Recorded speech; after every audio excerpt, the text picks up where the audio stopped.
Network, Dr. Ruth Anderson and Teri Angel here for a meditation a day. Today we are doing a silent meditation. Teri's going to play some beautiful music. She and I are going to go behind scenes and meditate together. We invite you to meditate right along with us. And then in about 25 minutes or so, we will come back on and share with you the messages that we received from Spirit during our meditation. Teri, thank you so much for being here. Thank you, Ruth. Good morning, everyone. Enjoy the music. Yeah, we'll see you in about 25 minutes.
Teri, can you hear me?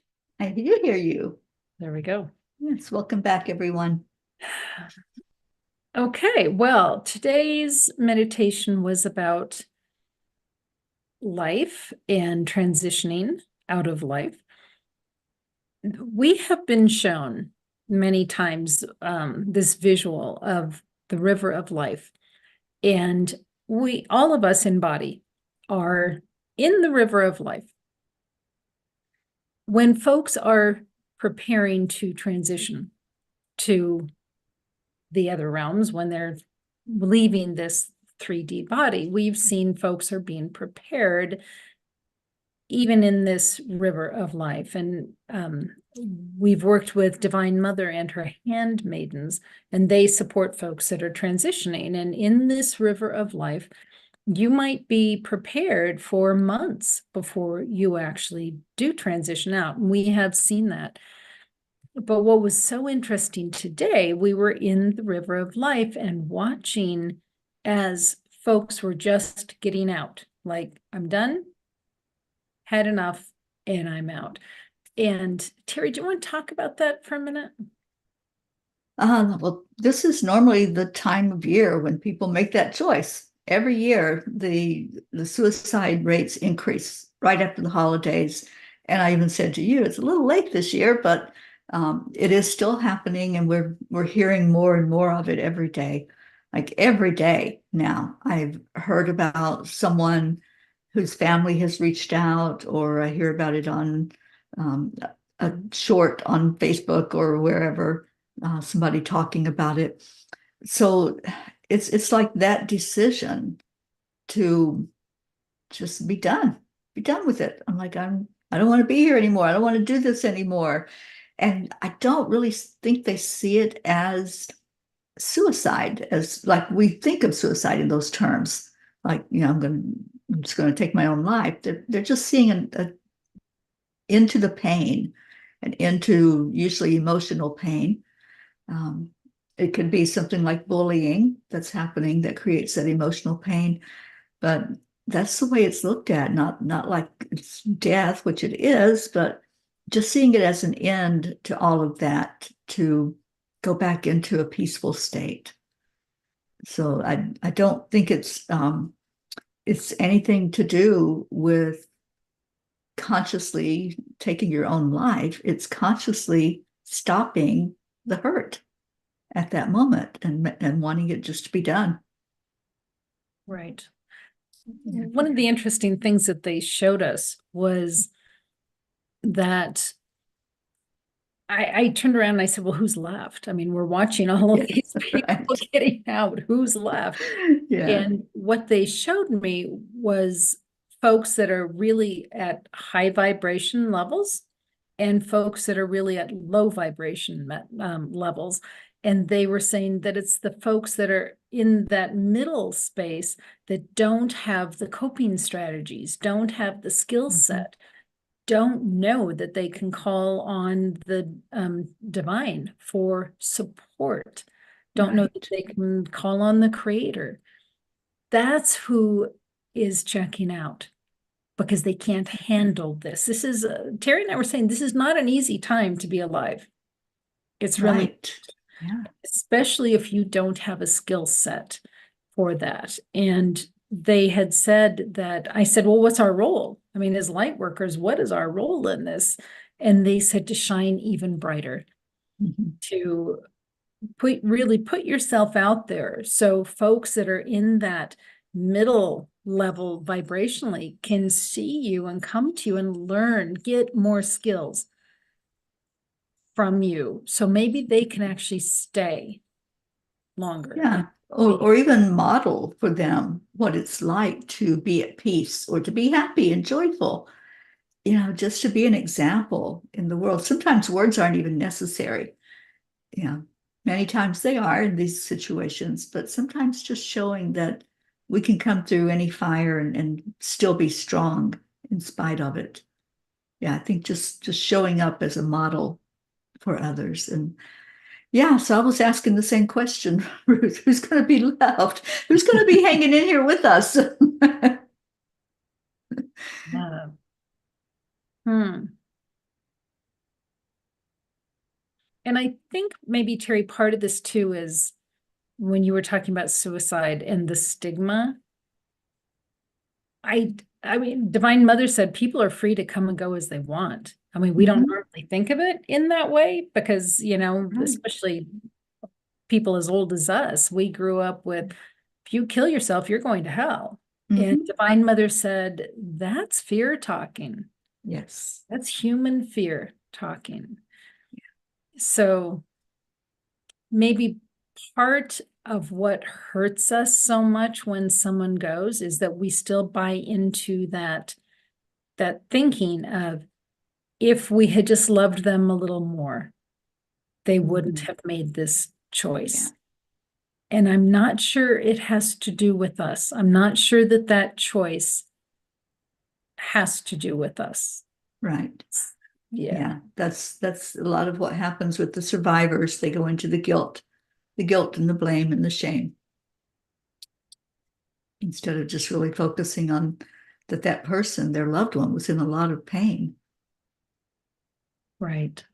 And most of the time, it's pain that they didn't know anything about. So many times when someone checks out, afterward, they find out what was really going on, whether it was bullying or an addiction or whatever it might be that came to that place where they said, I don't want to do this anymore. Right. So I think the call to action today is love each other, let your divine light shine, and just hold others in grace and Yeah. peace, and realize they're on this journey. They need to play out their journey in whatever way they need to play out their journey. And all we can do is love somebody while they're doing that. So, Yeah. And pay attention, just be aware, be aware because a lot of times there is a sign there before that person does decide to go ahead and go. A lot of times, people think that someone who's suicidal, that you're going to see their sadness, you're going to see their angst. But a lot of times they don't show that at the end. They show a happiness, almost a joy, because they're getting out of their pain. They're getting out of their painful situation. So it can be deceiving. So pay attention to your loved ones, see what's going on, ask questions. Ask, are you okay? Do you need to talk about anything? Yeah, just be aware. yeah. So, okay. Well, an interesting message from our spirit guides this morning. Yeah, it felt like it needed to be said, and I don't know who's out there listening that needs to hear it, but just know you're not alone. Anyone that needs us, we're here. Enlightened World Network is always available to anyone who needs that support and that holding of the hand at any moment. Yeah. Thanks, Teri. So, friends, thank you for being here. Thanks for being at Enlightened World Network. Thanks for being on the planet. You have a choice. Every day, you have a choice. Yeah. Thanks for being here. So, take good care. God bless. We'll see you all soon. Bye, everyone.